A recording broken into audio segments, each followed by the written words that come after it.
Amigos, buenas noches, gracias por estar de nuevo con nosotros en este programa Ni Más Ni Menos. Es un placer poder llegar a sus hogares y llevarles las principales informaciones que le llevamos de una manera diferente en este programa Ni Más Ni Menos. Hoy, en este programa Dentro de la Justicia, estaremos nosotros conversando sobre los temas de interés de la justicia que están en la palestra aquí en la República Dominicana, donde estamos tratando temas y hablando temas de manera común.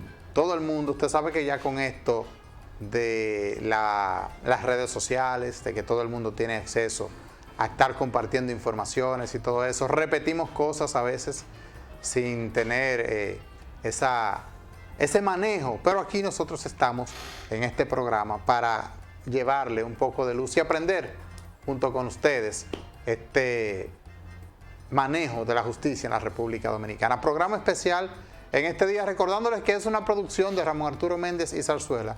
Este programa que estaremos con ustedes compartiendo durante toda esta hora, como de costumbre, de 7 a 8 de la noche, que estamos acá en TNE, Canal 58. Tenemos con nosotros a un acompañante especial. Él se llama Miguel López Díaz. Miguel Díaz está con nosotros, estará compartiendo durante toda esta hora de la Defensoría Pública. Él trabaja en la Defensoría Pública y estaremos hablando de esos tópicos importantes de la justicia que nosotros vemos. A veces hemos visto el caso, por ejemplo, Antipulpo, hemos visto otros casos más, el caso Odebrecht también lo hemos visto por televisión, hasta nos hemos trasnochado y vemos a veces unos manejos, nos quedamos en el aire y no entendemos cómo es el debido proceso que se sigue en los diferentes casos. Pero para eso estamos hoy, para aclarar esta y otras dudas. Buenas noches, bienvenido, gracias por estar con nosotros compartiendo esta hora aquí en Ni Más Ni Menos. Muy buenas noches, Luis Fernando, y la verdad es que es un placer volver a estar aquí en Ni Más Ni Menos, en esta sección dentro de la justicia. Recordar y darle un saludo caluroso a Saturnino de Jesús Muñoz y a Chesnel Calcaño, que nos encuentran aquí en este momento. Y es como dices, este tema de los casos de corrupción genera una pasión por la población, y en las redes sociales vemos que esto es lo único que se va discutiendo, al margen de que ahora se encuentra discutiendo la población el tema de las 3 causales, el aborto y todos estos temas, pero hoy quiero que nos centremos en esa operación Coral. ¿Qué es lo que realmente el Ministerio Público está presentando?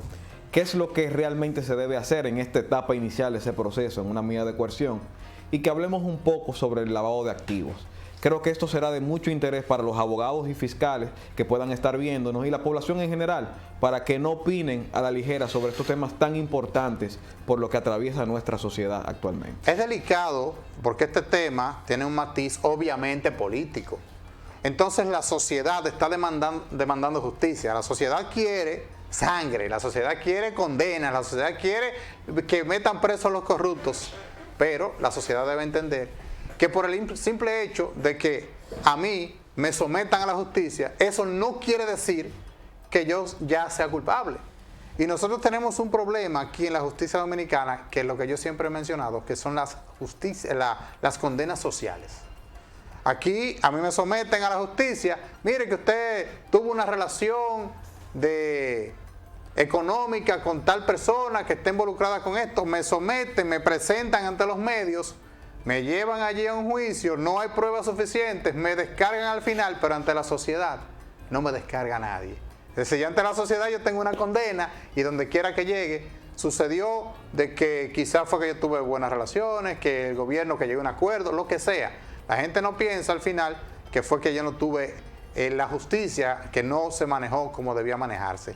Muchas veces, y quiero que comencemos con esto antes de irnos a la pausa, muchas veces aquí nosotros condenamos a los jueces. Mira que tal juez no condenó esto, la justicia no sirve, está comprometida, no lo condenó, sabiendo todo el mundo, Vox Populi sabe que esa persona fue corrupta y no lo condenó. Eso se debe también, principalmente, a lo mal fundamentado que esté también un expediente, que le presenten, porque el juez no sale a investigar.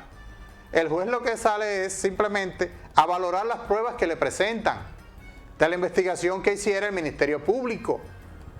El Ministerio Público acusa, la defensa va a ir desmontando las pruebas que hay y en base a eso entonces es lo que el juez toma la decisión. Y también, señores, depende, y eso me lo puedes tú aclarar más, también la acusación que se haga, porque a veces también se formula mal una acusación en el mismo expediente, y al final sí, la persona es culpable, pero no de eso que se le está acusando, de otra cosa. Es así. Y al final lo descargan y usted dice, pero ¿qué justicia es que tenemos? Ahora con esta operación Coral principalmente, hay mucho manejo, mucha gente primero se confundió, y quiero que nos aclares ahí, sobre el trato a llevar a cabo, a dársele, principalmente al general, por ser un general activo, al general Adán Cáceres. ¿Está correcto lo que hizo el Ministerio Público? ¿Hubo alguna falla aquí en el procedimiento para con el general cuando fueron a la acusación, cuando lo fueron a buscar con los allanamientos? ¿Se violentó algo aquí con esto que pueda servir en lo adelante como tecnicismo para beneficiar a este imputado, principalmente a este, porque hay otros activos, pero principalmente a este que es un general y es el de más rango? Hay muchos temas muy interesantes que vamos a poder desarrollar a partir de este caso. Y realmente a veces la ciudadanía, como dices, se centra única y exclusivamente en el deseo de que tenemos todos, porque realmente la corrupción nos afecta a todos. Y queremos que los culpables paguen por los hechos que han hecho de manera incorrecta en sus ejercicios de funciones. Pero sin embargo, el tema está en que realmente estamos persiguiendo adecuadamente. Y esto es una de las deficiencias que vamos a abordar después de la pausa, y es el tema de que a veces el Ministerio Público se adelanta mucho a los procesos y realmente le deja una bola muy difícil al juez, porque al final de cuentas cuando el juez tiene que descargar o dar una sentencia que no se acorde a lo que estamos esperando como sociedad, decimos el juez fue corrupto, y realmente a veces tenemos una investigación que quizás no se hizo de manera adecuada en el tiempo oportuno. Muy bien, pues con esto, con esta previa, nosotros nos vamos a una pausa, a nuestra primera pausa, y regresamos a hablar de fondo, o en el fondo completo de este tema y otros temas de interés hoy dentro de la justicia en este programa Ni Más Ni Menos.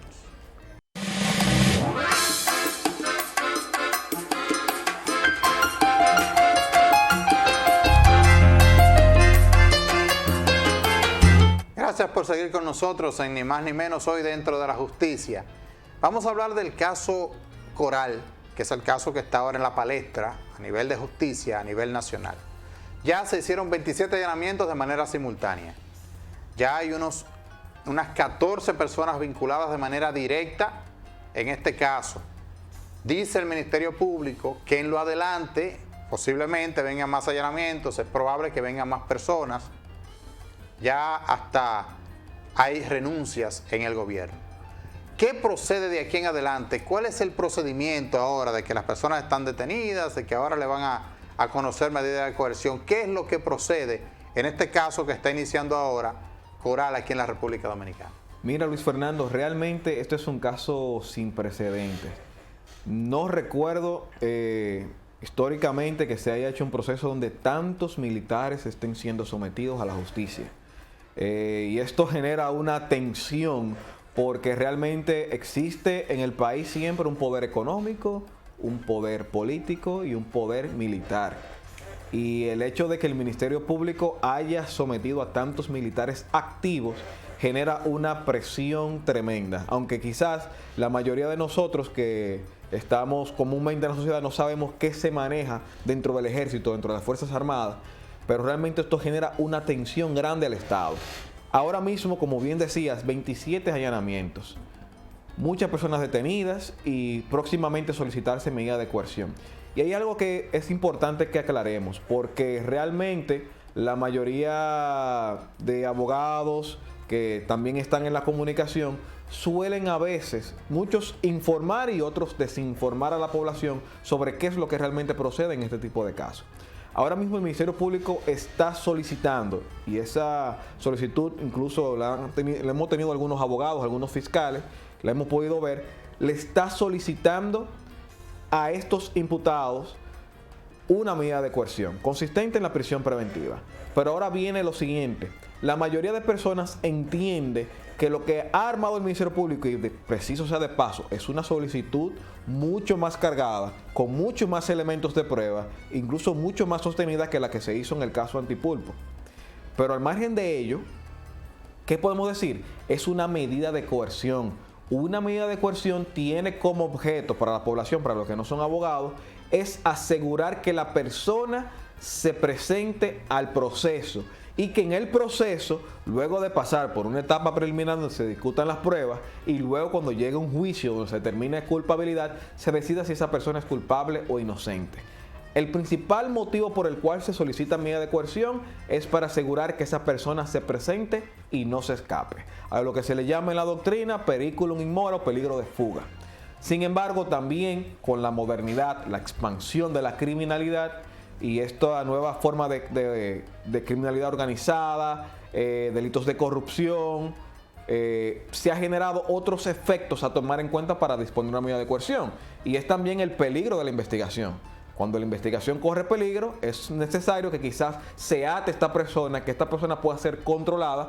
¿Para qué? Para que no compre testigos, para que no destruya evidencia, para que no amenace personas. Entonces, esto es uno de los motivos por los cuales también solicita medida de coerción, y también cuando las víctimas, que en este caso es el Estado Dominicano, en caso de violencia de género se utiliza mucho, en caso de feminicidios y demás, se utiliza para proteger a la víctima que está viva y esa persona que pueda el infractor poder agredirla o coartarla. Ahora bien, ¿qué es lo que está solicitando el Ministerio Público? Le está colocando una caterva de delitos penales inicialmente, por los cuales le va a decir al juez, necesito que esta persona quede atada a una medida de coerción. Dentro de los delitos que estamos viendo, se está imputando cosas muy interesantes como es desfalco, delitos tributarios por defraudación fiscal, cohecho, estafa al Estado, y uno muy importante, y es el que genera la cuantía de la pena más grave, y es el de lavado de activos. ¿Por qué? Como podrán visualizar en mucho de lo que ha podido decir el Ministerio Público hasta ahora, se están imputando transacciones y bienes inmuebles que eran, según el Ministerio Público, imposibles para estas personas poder ostentarlos con los salarios que se tienen en el ejército. Es casi imposible que una persona que esté devengando sueldos entre 40,000, 30,000, 20,000 pesos y que quizás tengan especialismos que le generan un ingreso de 100,000 o 70,000 pesos más, que estemos hablando de personas que tengan patrimonios de más de 200 millones de pesos acumulados en pocos años. Entonces, esto es básicamente lo que está solicitando el Ministerio Público. Y ahora nos preguntamos lo siguiente: con lo que tiene el Ministerio Público, ¿se puede realmente ahora decir que esta persona es culpable y condenarle? No.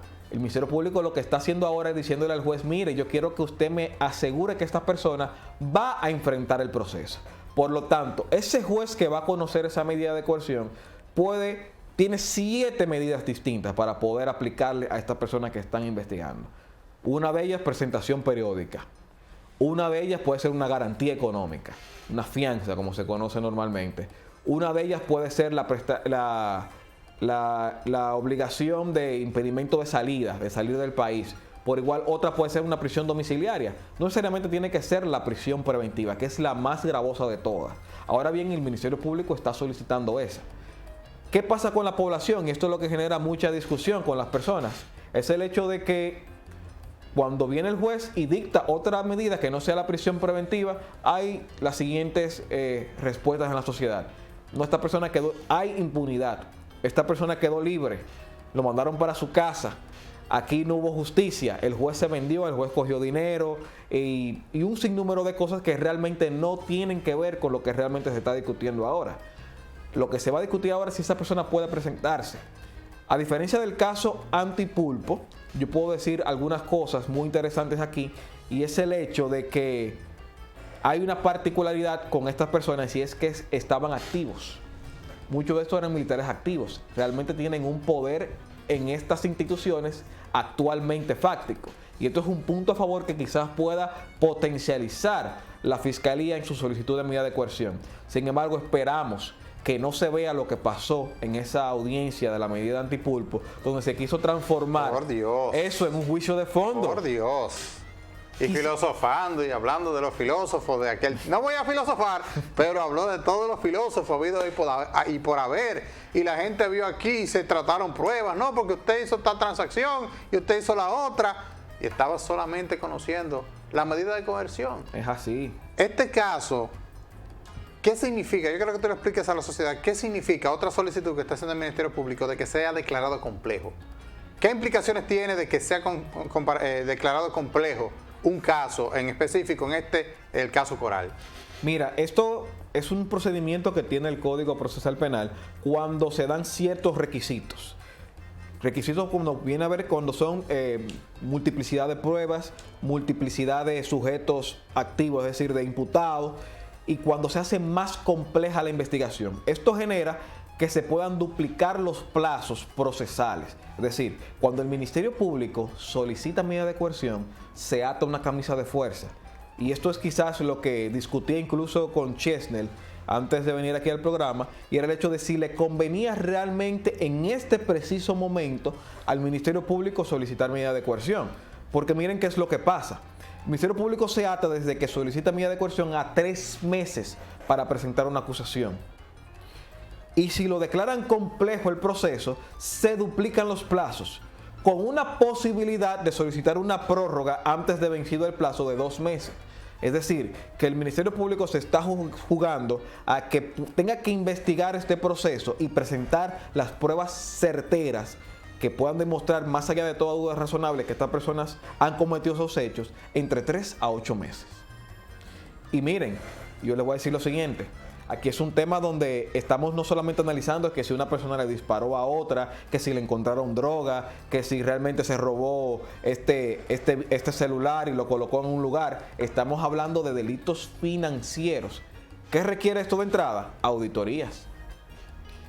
Y más con este tema de las estafas contra el Estado y también con el desfalco, se requiere de auditorías y que Cámara de Cuentas, una Cámara de Cuentas que está iniciando ahora mismo, rinda informes. Que tienen que auditar a la misma Cámara de Cuentas, entonces. Así mismo, tienen que auditar a la Cámara de Cuentas anterior. Sí. Imagínense, ¿ustedes creen que esa Cámara de Cuentas tenga el tiempo para que en 3 a 8 meses rendir informes financieros y auditar a esta institución? El Ministerio Público se la está jugando. Y miren qué pasa. El Ministerio Público va a solicitar medida de coerción, prisión preventiva. Para los fines de la medida de coerción, yo les digo, Miguel Díaz, se reúnen mínimamente, básicamente, los presupuestos. ¿Cuáles son los presupuestos que se tienen que dar en una medida de coerción? Primero, elementos de prueba, una cintila, como le dicen en Puerto Rico, mínimos, que puedan acreditar que existió un hecho y que ese hecho se vincula a esa persona. Luego, que esa persona pueda sustraerse del proceso, es decir, el peligro de fuga, que pueda escaparse o que pueda, como dijimos anteriormente, poner en peligro la investigación o afectar a testigos o víctimas. Y tercero, que esa imputación que se hace sea privativa de libertad. Con estas 3 cosas mínimas, y se lo puedo destacar aquí lo siguiente: cuando vemos que el Ministerio Público está imputando un tema de lavado de activos, donde no se puede hablar de la procedencia lícita de esos fondos, y está colocando un tema sensible, que eso es el más fácil, creo que puede dar con el tema del delito precedente, que es el tema de la defraudación fiscal. Vi en el caso del mayor Cáceres y que se establecía que había una cuenta, había reportado unos ingresos distintos a los que realmente tenía proyectado en banco. Ya con esto se puede tipificar mínimamente lo que es una defraudación fiscal o una evasión fiscal. Y con esto eso es un delito precedente para imputar lavado de activos. Que realmente lo haya hecho, no lo haya hecho, que haya elementos de prueba, eso se discute más adelante. Pero para la medida de coerción, con esto es básico y ya se puede imputar realmente allí esa parte. Ahora bien, discutir el segundo punto de si realmente peligra la investigación, se pueden sustraer del proceso. Esto puede ser ponderado por lo que puedan ofrecer esa defensa, que esas defensas van a tener que ser muy activas y presentar si estas personas realmente no van a poner en riesgo esa investigación y si realmente van a poder presentar, si no se van a escapar. Y ya el tema de la medida de que sea una sanción privativa de libertad está de más, porque el lavado de activos tiene una pena hasta de 20 años con la ley 155-17. Pero ahora el tema es lo siguiente: imaginémonos que el Ministerio Público logre prisión preventiva para la mayoría de los implicados, como pasó con el caso Antipulpo, que estaba mucho más débil que este. ¿Realmente esto es lo que quiere la sociedad? La sociedad lo que está buscando es que se condenen, si son realmente culpables, que se condenen. Que se condenen. Pero imagínense lo siguiente: le damos una medida de coerción, le colocamos prisión preventiva, que es la más gravosa de todas. duran su tiempo ahí, imagínense que duren un año, que puede extenderse 18 meses por ser un caso de tramitación compleja. ¿Qué pasa y acontece? Si el Ministerio Público no reúne esas auditorías en tiempo oportuno, entre 3 a 8 meses, dependiendo de lo que decida el juez en esa medida, ¿qué va a tener que hacer un juez de fondo? Descargar, señores. Porque usted le va a decir a una persona que hubo una transacción bancaria o hubo una defraudación o hubo una alteración en las auditorías porque yo simplemente lo diga, por argumentos. No. Realmente no. Entonces esto es lo que nos estamos juzgando. Una medida de coerción efectiva, pero sin embargo un proceso que después termine con un descargo y la población diciendo, ¿y qué fue lo que hizo la justicia? Se vendieron los jueces. Hay un anuncio que también ha llamado la atención y es sorprendente que, por ejemplo, ha dicho el Ministerio Público, lo dijo Jenny Berenice, que en los próximos días van a continuar los allanamientos. No descartamos que en los próximos días continúen los allanamientos. No sé cómo tú lo ves, si lo ves como estrategia o quizás está como un error, porque los allanamientos, por ejemplo, si yo, Luis Fernando Guzmán, tengo una relación contigo, que eres uno de los acusados que está ahí, y a mí todavía no me han involucrado, pero yo sé que estoy involucrado. Es decir, yo sé que mi nombre va a salir porque yo he estado ahí. Entonces me anuncian, mira, que van a seguir los allanamientos para la próxima semana o lo que sea. ¿Qué ustedes creen que yo voy a estar haciendo ahora mismo? Eso me llenó a mí de preocupación realmente. Me llenó de preocupación por 3 motivos. Uno es el que dice, si la persona realmente está siendo implicada y sabe que van a hacer más allanamientos, esto pone una alerta. ¿Y qué yo voy a hacer? Destruir evidencia. Si realmente estoy implicado, destruye evidencia. Segundo, la otra implicación es que fuera tratar de mediatizar y hacer una especie de show mediático y de contentar a la población de que van a haber más personas implicadas. Y realmente los procesos no se resuelven en la prensa. Independientemente de que la prensa sí meta presión a los jueces, el juez tendría que entonces someterse a prevaricar, es decir, actuar en contra de derecho, a cometer un delito cuando decida, no en base a sus funciones, sino en base a una presión o a una inquietud que le genere una de las partes. Y tercero, genera el siguiente problema. Si ya le estamos advirtiendo, Luis Fernando, que con este caso van a tener problemas con el tema de presentar esos informes y esas auditorías en un plazo de 3 a 8 meses. Imagínense si vamos a implicar a más personas. Ahí anda sonando que se va a auditar la Cámara de Cuenta anterior. Está sonando el tema de las EDES, con la EDE Norte, EDE Sur y demás, EDE Este. Y también muchos más casos de corrupción que se están ahí Punta Catalina. Punta Catalina, el tema de que se ha citado varias veces a interrogar al ex ministro de Interior y Policía y que también fue ministro de Educación. Carlos Amarante Baret. Sí. Entonces, están fiscalizando o quieren auditar al MINER. ¿Usted sabe lo grande que es el MINER? Sí. Entonces, imagínense auditar también a esta institución.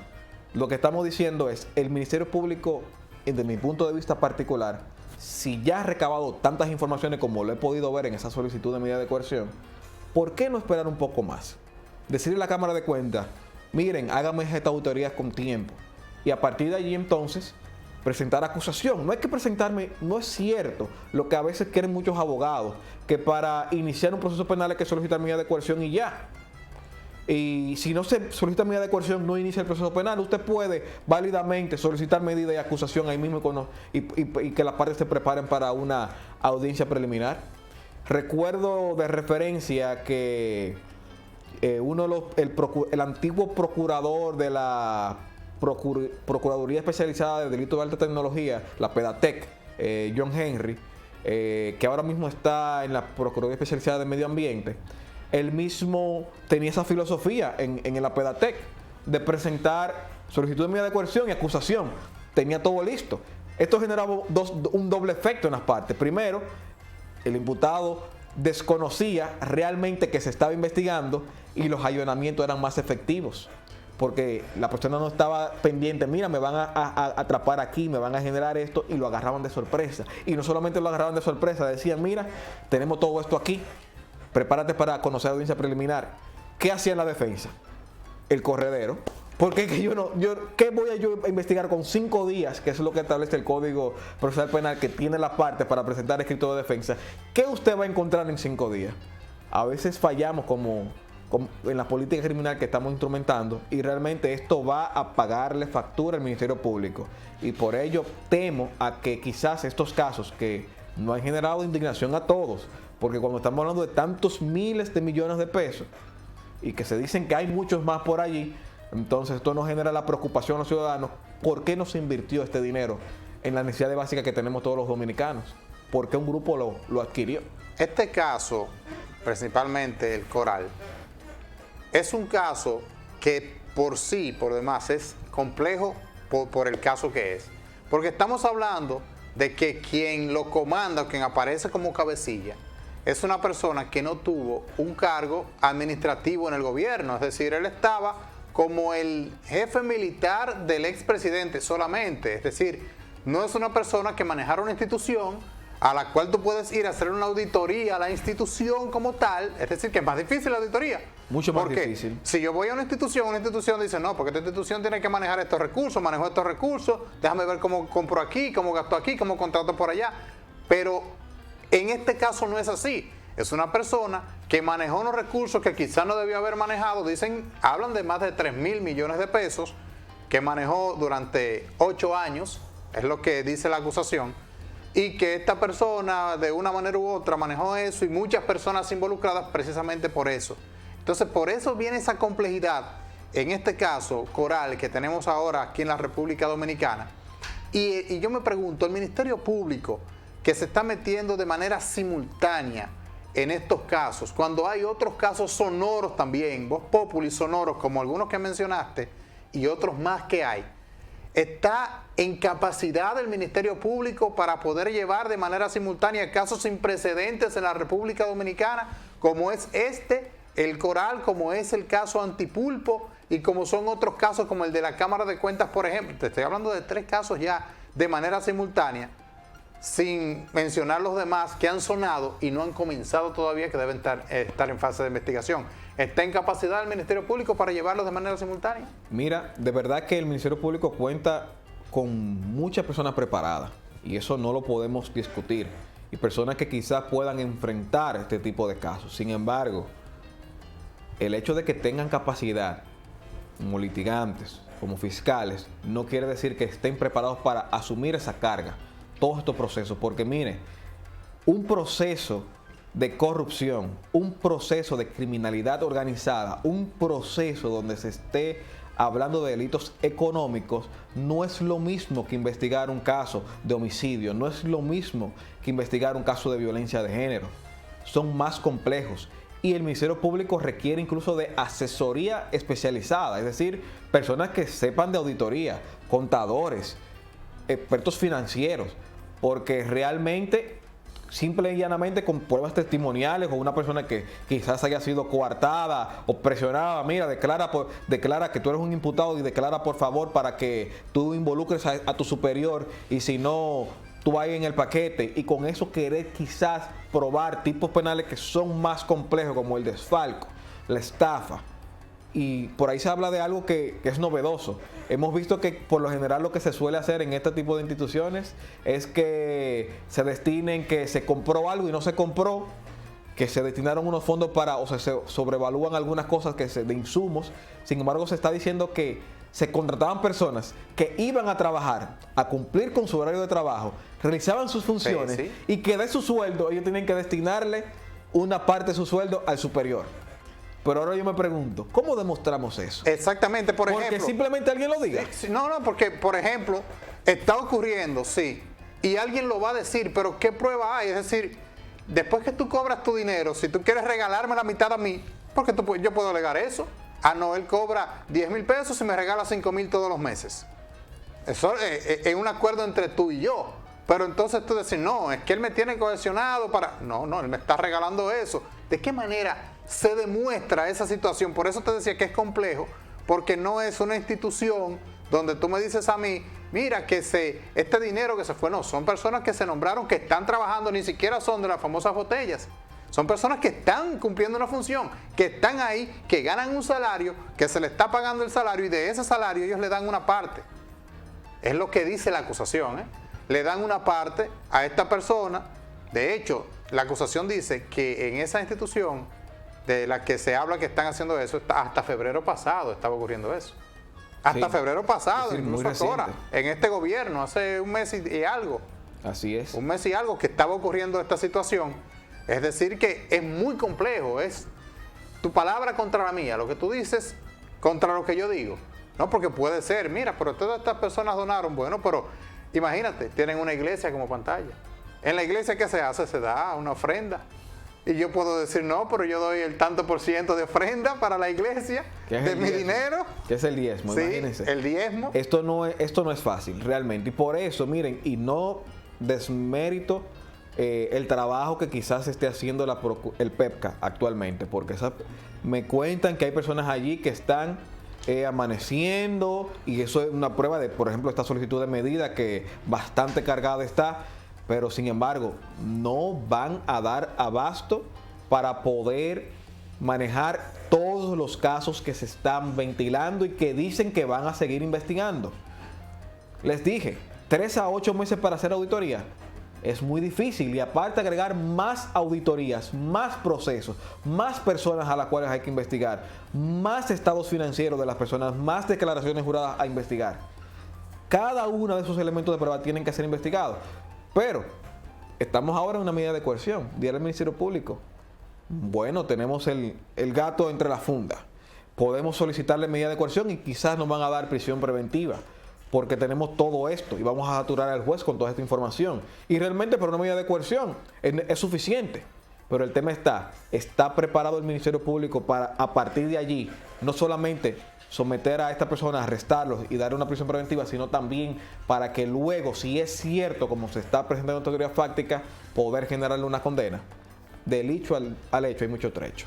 Y también esto, por ejemplo, en estos casos, le decíamos al principio que la sociedad está pidiendo justicia. La sociedad quiere que los corruptos paguen. Pero la sociedad, aunque se ha sorprendido por ver, por ejemplo, en el caso Antipulpo, los hermanos de Danilo, con entramado que tenían societario para favorecerse aquí en la sociedad, está también, hay un caso que ya ha sonado, que es el de los hermanos de la ex primera dama, también que ha sonado bastante. Es otro caso que todavía no ha llegado a la justicia. Pero está este caso de un ayudante militar, es decir, el jefe del cuerpo militar. Sin embargo, no se ha visto un caso que pudiera ser fuerte de un exministro. Aquí se ha hablado de que hay una acusación, un sometimiento incluso para investigación en contra de Gonzalo Castillo cuando estaba en Obras Públicas. Así es. No se ha hecho todavía una acusación formal.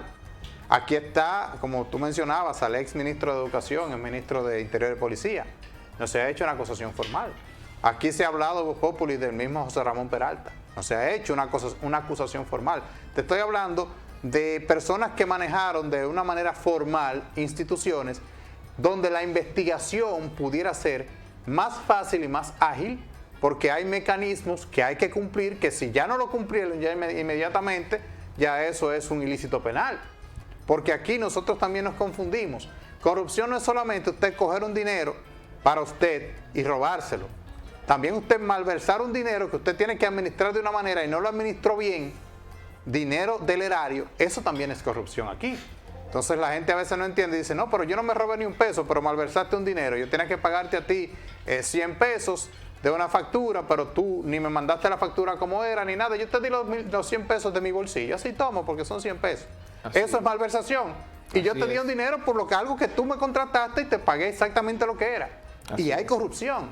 Entonces, digo yo, el Ministerio Público no, entiendo yo, no era mejor para el Ministerio Público involucrarse con estos casos que podían investigar de una manera más fácil, que tenían más argumentos para poder investigar. Era más fácil porque tenían incluso documentos por mucho que podían solicitar y estaban ahí con auditorías simples, y no meterse en estos casos que son como un poco más dispersos, sino llegar de lo general a lo particular y no salir ahora de lo particular a lo general. Así es. ¿Y qué genera más impacto?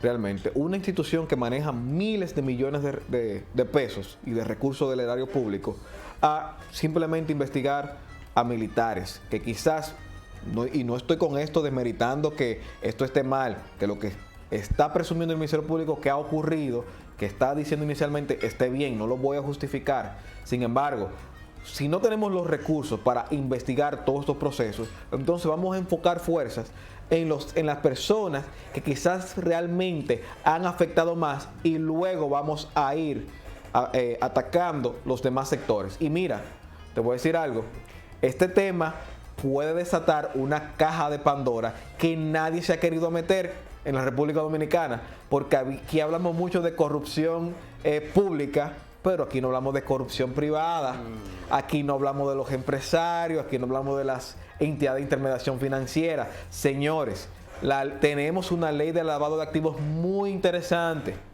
que con independencia de lo que digan, por ejemplo, que sé que es la posición de la directora de persecución, Jenny Berenice, de que no es necesario probar delitos precedentes para lavado de activos, la propia ley es clara y precisa, se requiere demostrar un delito precedente.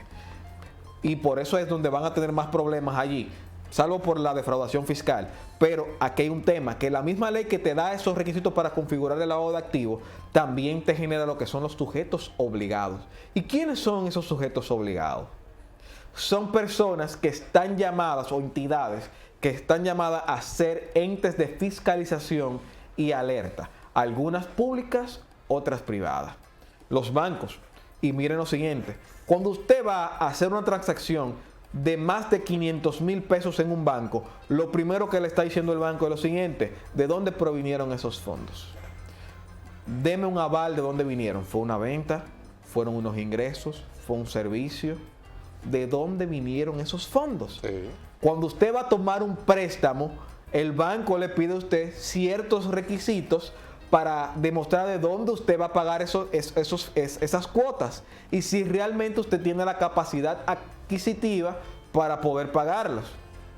Y de dónde vienen sus ingresos. Todo esto se fiscaliza. También tenemos la UAF, la Unidad de Análisis Financiero, que también hay que reportar. Si hay algo sospechoso, el banco reporta a la UAF y la UAF, si tiene que apoderar a la fiscalía, se apodera todo esto. Sin embargo, señores, ustedes me dirán, quizás yo en el caso mío que sea funcionario público en la defensa pública, que sabemos cuáles son los ingresos que puede tener un defensor público. Imagínense ustedes que yo de inmediato aparezca realizando transacciones de miles de millones de pesos y la ley me obliga simplemente a trabajar en el servicio público, como lo hacen los fiscales y también lo hace a los jueces. Lo primero que me va a decir el banco, y vean, ¿de dónde usted sacó esos miles de millones de pesos? ¿Dónde usted adquirió un inmueble de 20 millones de pesos recientemente sin ningún tipo de otro ingreso extraordinario? Eso hay que reportarlo. Entonces, señores, cuando decíamos que estas personas tenían cuentas con millones de pesos, que estaban cogiendo préstamos donde pagaban más de lo que realmente ingresaban, con el doble, ¿dónde estuvo el banco? ¿Dónde estuvo un banco de reservas? Impuestos internos. Impuestos internos. ¿Dónde estuvo un BHD? ¿Dónde estuvo un Popular? ¿Dónde estuvo la UAF? La Unidad de Análisis Financiero. Señores, si el Ministerio Público desata esta caja de Pandora, estos sujetos obligados son los primeros que deberían también caer, porque también se le aplica. La ley de lavado de activos lo vincula directamente y con posibles penas de hasta 20 años. Mira, ¿tendrá la cachaza el Ministerio Público para someter a un dueño de un banco? Es tan delicado esto que uno va ahora a abrir una cuenta de ahorros, y uno tiene que decir cuánto uno va a ahorrar promedio mensual. Y si tú comienzas, quizá un mes tú puedes ahorrar un poco más. Pero si ya se comienza a ver como una constante, inmediatamente te fiscalizan y te dicen, o te deben decir, ¿y de dónde usted está sacando ese dinero? Porque usted me dijo a mí que sus ingresos son estos, que usted podía venir a guardar 10,000 pesos todos los meses y está trayendo 80, 90 mil, comenzaste con 20, 30, ya van 80 y 90 todos los meses. Tiene que justificarme, le estoy hablando de algo pequeño. Imagínese esto, está hablando Miguel aquí con nosotros diciendo de que esta persona que tiene un ingreso X, que quizá puede tener una empresa aparte de algo, pero usted ve que de la noche a la mañana está manejando una cantidad importante, muy abultada de dinero, y las entidades de intermediación financiera no prenden las alarmas, no le encienden las alarmas, impuestos internos también con los muebles e inmuebles, porque usted tiene que ir a declarar allí sus muebles y sus inmuebles y decir, mira, yo compré tantos vehículos. Eso es como esta pastora, Rosy Guzmán. La invitan a la Procuraduría a entrevistarla y llega en un vehículo de lujo, de $100,000, de lujo, en un vehículo, y le están investigando por eso, y llega inmediatamente con un vehículo de $100,000, y uno se sienta y dice, ¿a cuántas personas tú conoces que tienen vehículos de esa magnitud? Trabajadores hasta millonarios acá, ¿cuántas tú conoces? Inmediatamente se prende una alarma, ¿eh? No es. Usted inmediatamente ve el vehículo y dice, pero oye, aquí hay algo. Sí, está pasando algo, yo no sé qué, pero algo hay que averiguar porque mira el vehículo que tiene y cómo lo tiene y cómo lo hace. No, vamos a investigar inmediatamente. Eso deben hacer esas entidades de intermediación financiera aquí. Y como tú dices, como tú apuntas, ¿lo hicieron? No lo hicieron. No fueron ellas que prendieron las alarmas. Así es. No fue. O sea, ahora, debieron haber sido ellas que inmediatamente informaran y dijeran, mira, estas personas están haciendo esto y mínimamente sospechoso, así que investiguen, y usted dirá, bueno, ahí ya están exentas porque fueron las que encendieron las alarmas, pero no lo hicieron. Entonces, con eso hay que tener cuidado. Vamos a una pausa y regresamos. Está interesante el tema, pero regresamos que todavía nos queda más. Estamos hasta las 8 aquí en Ni Más Ni Menos.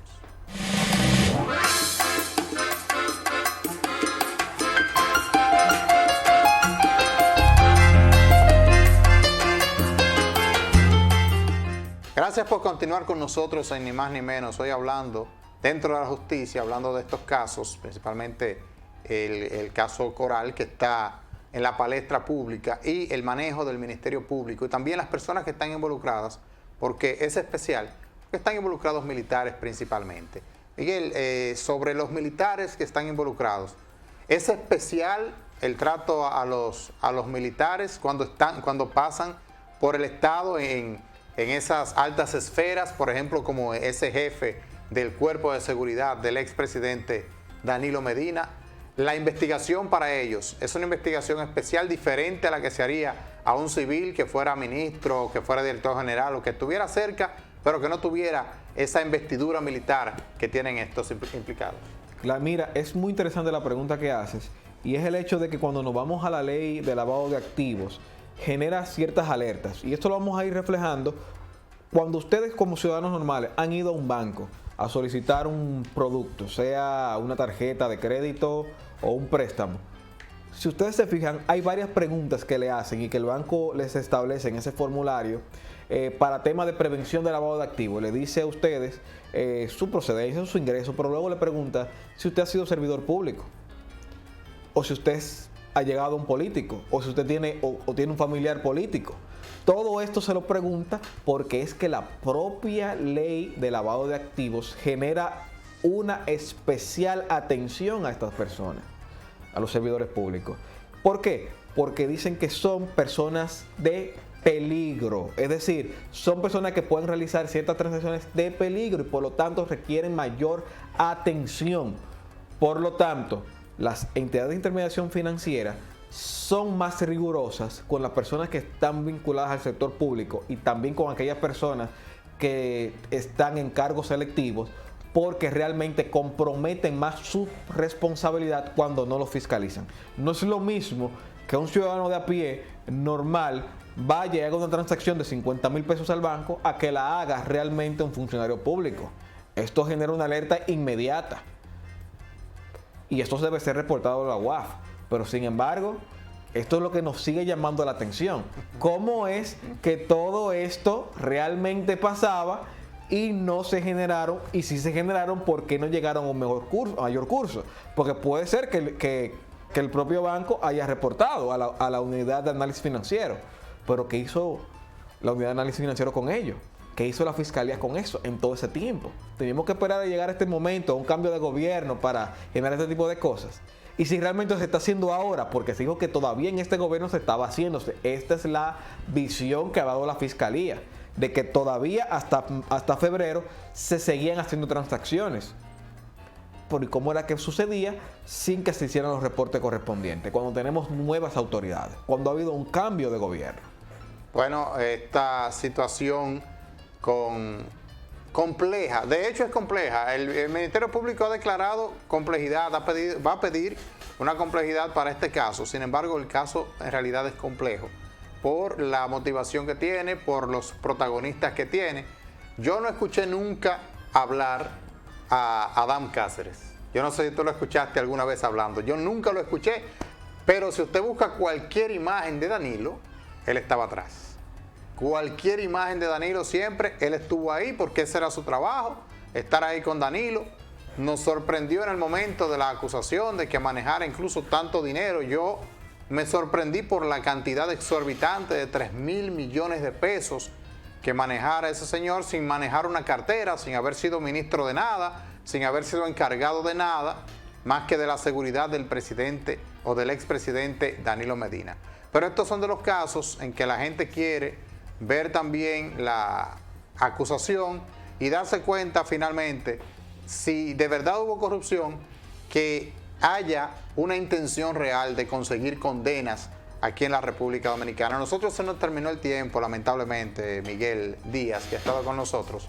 Gracias por habernos acompañado. Miguel Díaz trabaja en la Defensoría Pública y ha estado aquí llenándonos un poco de luz en estos casos tan interesantes, porque a todos nos apasiona. Aquí hay gente que se trasnocha viendo estos casos, es así, que no saben nada de derecho, pero se trasnochan ahí para ver solamente el desenlace. Gracias por estar con nosotros y por compartir tus conocimientos con la audiencia, con la teleaudiencia de este programa Ni Más Ni Menos. Para mí un placer estar contigo en esta noche y por igual compartir con la audiencia de Ni Más Ni Menos, esperando volver a compartir con ustedes nuevamente con otros de los temas de interés que tenemos, que se van viendo día a día en la semana en nuestra sociedad. Así que agradecido y desearle feliz resto de la noche. Gracias a ti y a ustedes las gracias por estar con nosotros, por sintonizarnos esta hora completita. Será mañana, Dios mediante, que estaremos de nuevo con ustedes en una entrega más de este programa Ni Más Ni Menos. Buenas noches.